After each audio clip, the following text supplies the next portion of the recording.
ये पेंटिंग पता नहीं अपने अंदर कितने राज छुपाए हुए है। ये चेहरा ऐसी रहस्यमयी मुस्कान लिए हुए है जिसे समझने की कोशिश पिछले कई सालों से की जा रही है। आज हम जानेंगे लियोनार्डो दा विंची द्वारा बनाई गई सबसे प्रसिद्ध पेंटिंग मोनालिसा के बारे में। सन 1516 में दा विंची फ्रांस के राजा फ्रांसिस के इनविटेशन पर इटली से फ्रांस चले गए थे। ये मोनालिसा को भी अपने साथ ले गए थे और यहीं ये अपनी पेंटिंग पर काम करते रहे।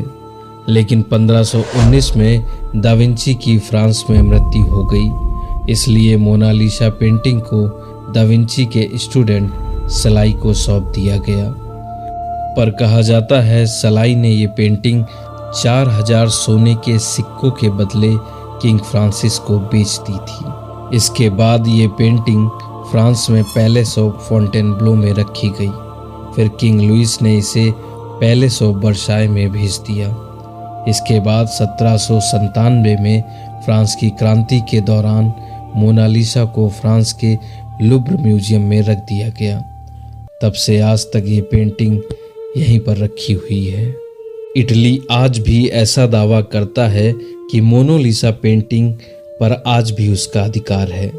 इटली के लोगों का मानना है कि फ्रांस के राजा ने इसे खरीदा नहीं था बल्कि चुराया था।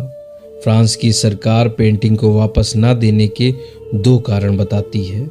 पहला कि पेंटिंग बहुत नाजुक है और पुरानी है, इसलिए इसे एक स्थान से दूसरे स्थान पर ले जाना सुरक्षित नहीं है। और दूसरा ये कि फ्रांस की सरकार कहती है कि हमने इसे खरीदा था। अगर इटली मोनालिसा को फ्रांस से खरीदना चाहे तो खरीद भी नहीं सकता, क्योंकि लुव्र म्यूजियम में इस पेंटिंग को देखने करोड़ों लोग आते हैं। ऐसे में फ्रांस इस पेंटिंग को कभी नहीं बेचना चाहेगा। आज भले ही मोनालिसा को देखने वालों की भीड़ इकट्ठा होती है, लेकिन 1530 में किंग फ्रांसिस ने इसे बाथरूम में लगवाया था और कई सालों तक ये पेंटिंग किंग फ्रांसिस के बाथरूम में ही टंगी रही। दा विंची ने मोनालिसा पर 16 साल काम किया। इसके बावजूद भी वो इस पेंटिंग को अधूरा मानते थे। सन 1963 में फ्रांस की सरकार ने मोनालिसा को 2 महीने के लिए यूएस के म्यूजियम में प्रदर्शन के लिए भेजा था। 3 हफ्तों के लिए इसे नेशनल गैलरी ऑफ आर्ट में प्रदर्शित किया गया और 3 हफ्ते मेट्रोपोलिटन म्यूजियम ऑफ आर्ट में प्रदर्शित किया गया था। इन दिनों एक व्यक्ति को इस पेंटिंग को देखने के लिए सिर्फ 20 सेकंड का वक्त मिलता था, जिसके लिए कई घंटों तक लोग लाइन पर खड़े रहते थे। मोनालिसा की मुस्कान की लोकप्रियता इतनी ज़्यादा थी कि 23 जून 1852 को लुक मास्पेरो नाम के एक आर्टिस्ट ने पेरिस के होटल की 4थी मंजिल से कूदकर अपनी जान दे दी थी। इसका पता तब चला जब इसका खुद से लिखा हुआ सुसाइड नोट मिला, जिसमें इसने मोनालिसा के लिए अपने प्यार और इंतज़ार की बात की थी। कई इतिहासकारों का मानना है कि दा विंची ने जिस औरत को पेंटिंग में बनाया है वो अपने अंदर कई राज छुपाए हुए हैं। पहले इस पेंटिंग की लोकप्रियता इतनी अधिक नहीं थी, पर जब इसे पेरिस के म्यूजियम से चुराया गया तो इस पेंटिंग की लोकप्रियता बढ़ गई। शुरुआत में इस पेंटिंग को चुराने का आरोप एक महान पेंटर पाब्लो पिकासो पर लगाया गया, पर इन्वेस्टिगेशन में ये निर्दोष साबित हुए।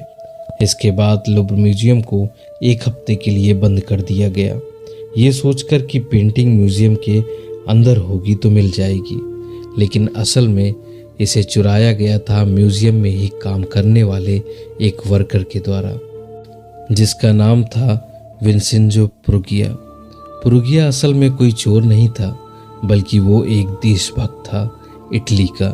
उसका मानना था कि ये इटली की प्रॉपर्टी है, इसलिए इसने मोनालिसा की पेंटिंग को कोर्ट के अंदर रखा और म्यूजियम के बंद होने पर इसे लेकर बाहर चला गया। पर 2 साल बाद इटली के फ्लोरेंस शहर में विंसेंजो को पकड़ा गया और यही वो समय था जब 2 हफ्तों के लिए मोनालिसा की पेंटिंग इटली के म्यूजियम में रखी गई। इसके बाद इसे वापस फ्रांस लाया गया। पर यह रहस्य की गुत्थी आज भी चर्चा का विषय है कि आखिर पेंटिंग में बनी औरत कौन है। बहुत से स्कॉलर्स मानते हैं ये पेंटिंग है लीसा गिरार्डिनी की, जो कि फ्लोरेंस की एक इटालियन औरत थी।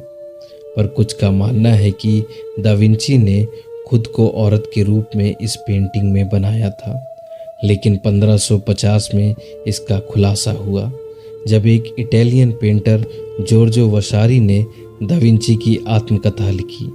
इन्होंने बताया कि ये औरत लीजा गिरार्डिनी ही थी। इनकी शादी फ्लोरेंस शहर में रहने वाले एक सिल्क ट्रेडर के साथ हुई थी, जिनका नाम था फ्रांसिस्को जोकांडो, और इन्होंने ही ये पेंटिंग कमीशन करवाई थी। और यहीं से इस पेंटिंग के दो नाम निकले। पहला नाम था मोनालिसा, जो कि आता है मडोना लीसा से।